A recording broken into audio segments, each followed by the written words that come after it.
Good morning and I welcome you all to Yatna investment academy. I hope you all are doing good. My name is Anush Mukashan. स्वागत है आप सबका आज की ताज़ा खबर में। तो वर्ल्ड इकोनॉमी के साथ करने वाले हैं आज की ताज़ा खबर की शुरुआत। तो सबसे पहले आईएमएफ के बारे में बात करनी पड़ेगी। तो इन्होंने कुछ फोरकास्ट जो जीडीपी ग्रोथ के फोरकास्ट है तो वहाँ पे कुछ कटौती की है। तो US and global economic outlook versions in the face of Trump's tariff, says IMF. तो जो ग्लोबल जीडीपी ग्रोथ के जो फोरकास्ट थे इनके फॉर 2025 एंड 2026, तो वहाँ पे इन्होंने कटौती की है। तो 2025 की अगर हम यहाँ पे बात करें तो 3.3% का इनका फोरकास्ट था, तो वो अभी 2.8% का यहाँ पे बोल रहे हैं। एंड जबकि 2026 की अगर हम यहाँ पे बात करें तो 3.3% का था, अगेन यहाँ पे 3% तक यहाँ वहाँ पे वो बोल रहे हैं ऑफ द ग्लोबल ग्रोथ की यहाँ पे मैं बात कर रहा हूँ। यूएस इकोनॉमिक ग्रोथ की अगर हम यहाँ पे बात करें तो they were forecasting 2.7% for 2025 and now they are saying because बहुत सारी अनसर्टेनिटी है तो 1.8% ही वो यहाँ पे यूएस की इकोनॉमिक ग्रोथ का फोरकास्ट मतलब अनुमान यहाँ पे लगा रहे हैं। एंड साथ ही साथ आईएमएफ ने जो यूएस रिसेशन है तो उसकी प्रोबेबिलिटी भी बढ़ा दी है from 25% to 37% now. And apart from that जो इकोनॉमिस्ट है जैसे कि JP Morgan, they are again estimating 60% chance of US recession. And उनका जो फेडरल रिजर्व है तो फेडरल रिजर्व खुद 1.7% की ग्रोथ यहाँ पे देख रहा है for 2025, which is in line जो आईएमएफ ने फोरकास्ट किया है ऑफ 1.8% का। एंड जो आईएमएफ के चीफ है, चीफ इकोनॉमिस्ट है, तो उनका एक स्टेटमेंट है that the world is entering new era and the global economic system is being reset. तो मतलब बहुत ही समराइज्ड वे में इन्होंने बोल दिया है सारी चीज़ें जो जो कुछ भी हो रहा है जैसे कि एआई एंड ऑल एंड जो टैरिफ अनाउंसमेंट एंड ऑल। सो बहुत ही बड़ा स्टेटमेंट है एंड बहुत समराइज वे में he has said it. And साथ ही साथ अगर हम देखें तो आईएमएफ ने कुछ मतलब सिनारियोज बनाए हैं कि क्या क्या हो सकता है। एंड उनका ये कहना है ब्रॉडली कि ये जो टैरिफ रिवर्सल्स भी किए गए हैं तो उसका ज़्यादा इम्पैक्ट वो नहीं देख रहे। उनके हिसाब से सबसे ज़्यादा इम्पैक्ट तब आएगा जब यूएस एंड चाइना के बीच में कुछ असल में कुछ सेटलमेंट हो। So broadly they are saying कि जब यूएस एंड चाइना में ये जो ऑनगोइंग वॉर है टैरिफ वॉर, तो वहाँ पे जब एक rational decision and trade deals finalise होंगे तो उसके बाद एक यहाँ पे असली तौर पे मे बी ग्रोथ फोरकास्ट में अगेन एक बढ़ोतरी दिख सकती है। चाइना की जो फोरकास्ट है जीडीपी फोरकास्ट तो वहाँ पे भी रिडक्शन किया है टू 4% फॉर 2025 एंड 2026। एंड उनका ये भी कहना है कि जो यूएस है तो वो कुछ सप्लाई शॉक भी फेस कर सकता है क्योंकि पहले से like there are supply chain imbalances and all. And जो इन्फ्लेशन है तो वो भी बढ़ सकता है to 3% by end of this year. And China का जो इन्फ्लेशन है तो उनका कहना है कि वहाँ पे ज़्यादा चेंज वो एक्सपेक्ट नहीं कर रहे इन द इन्फ्लेशन डिस्पाइट ये जो ट्रेड स्लो डाउन हो सकता है। इंडिया स्पेसिफिक अगर हम यहाँ पे सिर्फ बात करें तो FY26 का जो जीडीपी फोरकास्ट है फॉर इंडिया तो 6.5% का था, तो वो 6.2% का उन्होंने कर दिया due to again this global uncertainty and trade tensions. And क्योंकि बिकॉज इंडिया में एक चीज़ है कि ज़्यादा एक्सपोर्ट नहीं, but India is more like domestically driven. क्योंकि अभी अगर आप मैक्रो चीज़ें थोड़ी बहुत कोरिलेट कर लो कि बजट में थोड़ा बहुत बूस्ट मिला है from the taxation side, government spending अभी लेट से वापस आ सकती है बिकॉज एक पिछले Q1 Q2 का एक अच्छा खासा बेस इंडियन जीडीपी में मिलेगा। So all in all and rural consumption भी अभी थोड़ा बहुत बोला जा रहा है कि वो थोड़ा बहुत पिकअप हो सकता है बिकॉज अभी रेट कट्स तो स्टार्ट हो ही चुके हैं।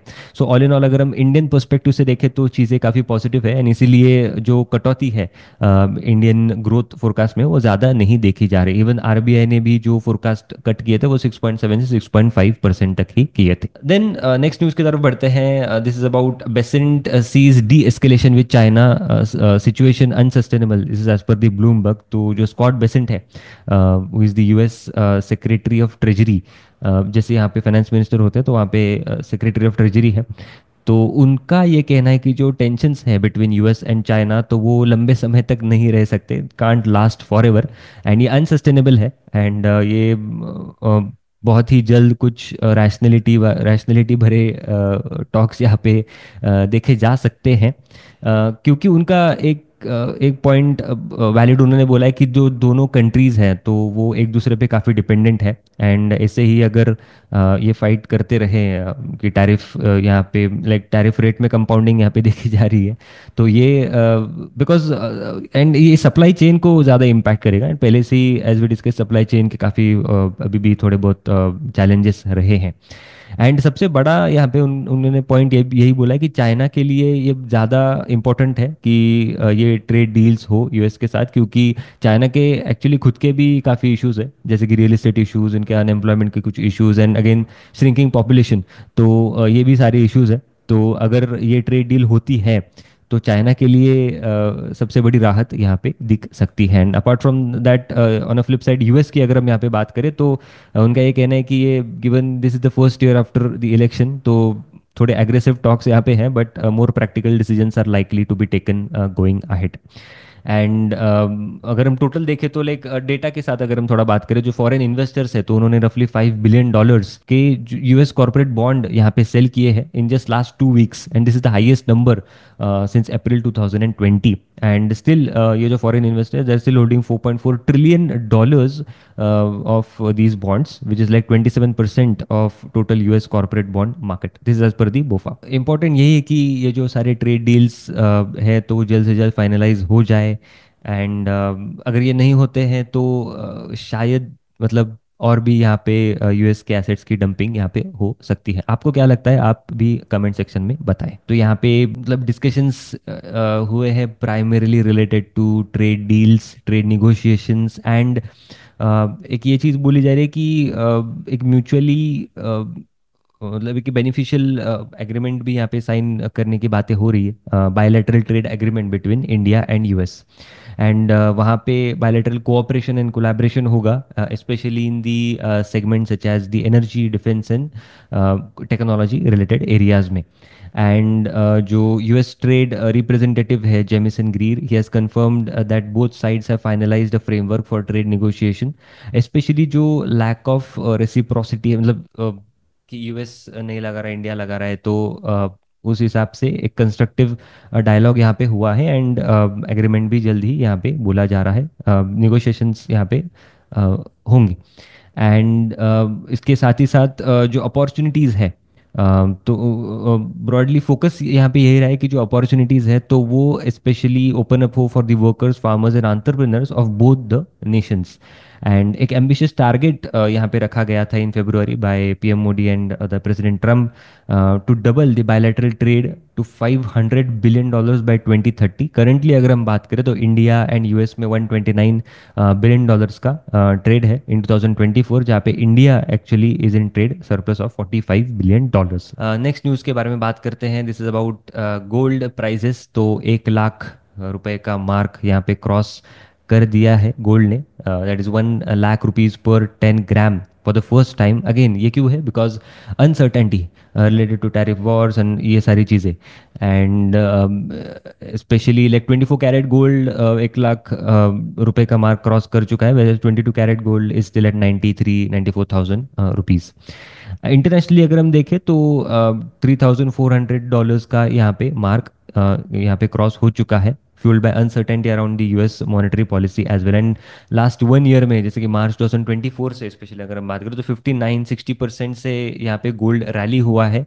लाइक अगेन यूएस डॉलर का weakness and it made more attract like you gold एक बहुत ही अट्रैक्टिव एसेट क्लास लग रहा है currently because of this tariff uncertainty, not not just because of this tariff uncertainty, because effect of this tariff related thing.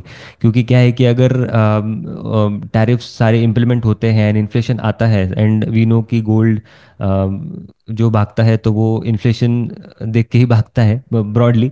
तो उस हिसाब से currently ये रैली देखी जा रही है। जो इन्वेस्टर्स है तो उसी के लिए they are parking their money in this safe haven asset. And ये क्यों भाग रहा है, बिकॉज अगेन बाकी भी चीज़ें हैं, जैसे कि बाकी भी अनसर्टेन, जैसे कि रशिया यूक्रेन वॉर है, ट्रम्प टैरिफ तो है ही, देन सेंट्रल बैंक की बाइंग हो रही है एंड इन्फ्लेशन कंसर्न्स है about the US after the, अगर ये टैरिफ सारे इम्प्लीमेंट यहाँ पे होते हैं तो अनसर्टेनिटी रिलेटेड ही हम कंक्लूड यहाँ पे कर सकते हैं।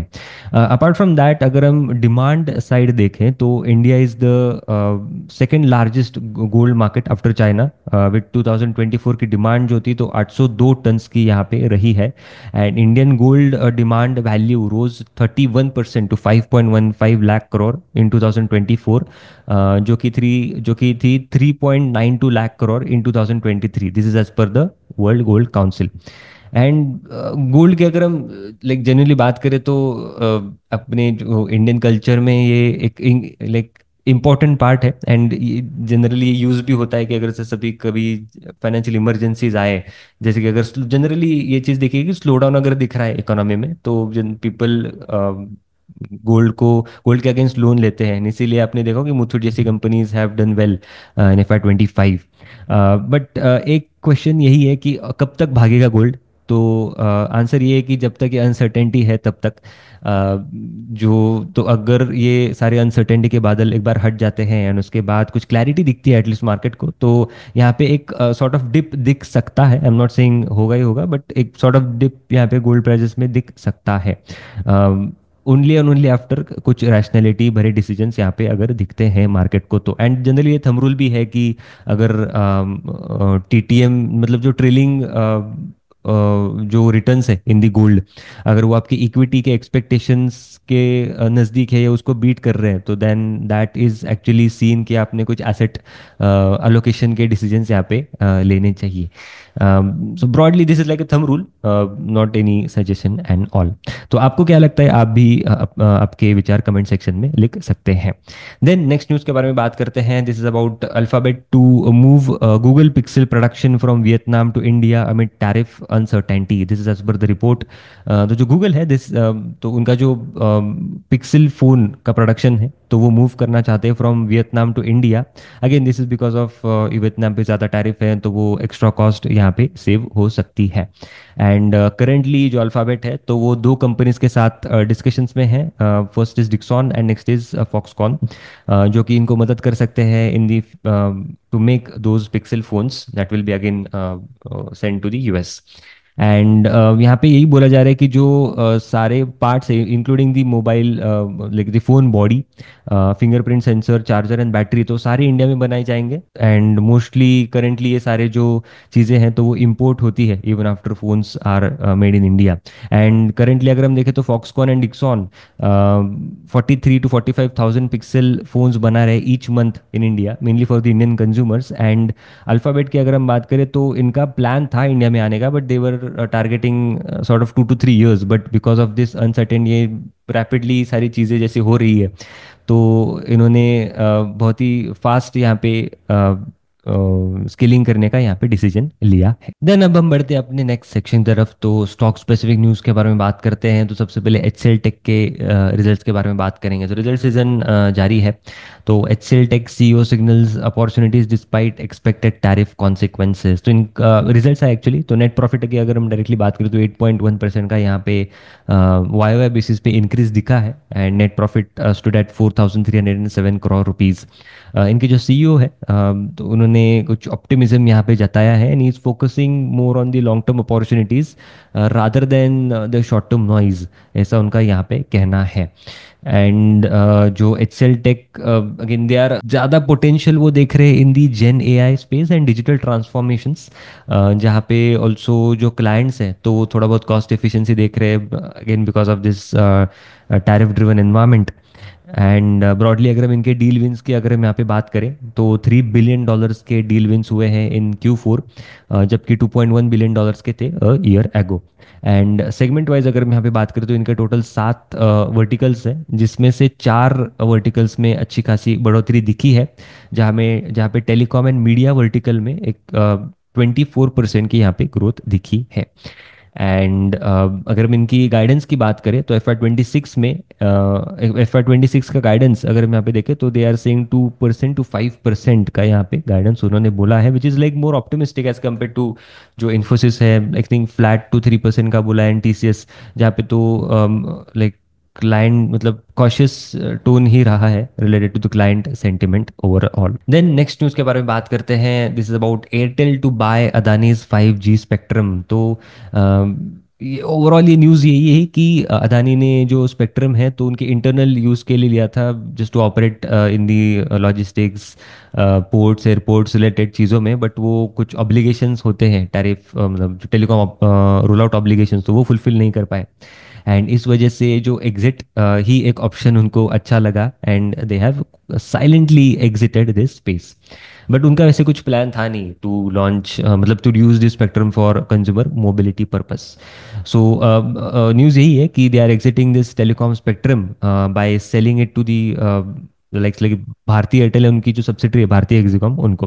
टोटल डील वैल्यू की अगर हम यहाँ पे बात करें तो 155 करोड़ की यहाँ पे डील वैल्यू बोली जा रही है, though financial details have not been disclosed by the companies. Then Adani ने जो स्पेक्ट्रम है तो जुलाई 2022 में एक्वायर किया था फॉर 212 करोड़, जहाँ पे 18.9 करोड़ अपफ्रंट पेमेंट किया था, एंड बाकी जो पेमेंट है that was spread over 20 years.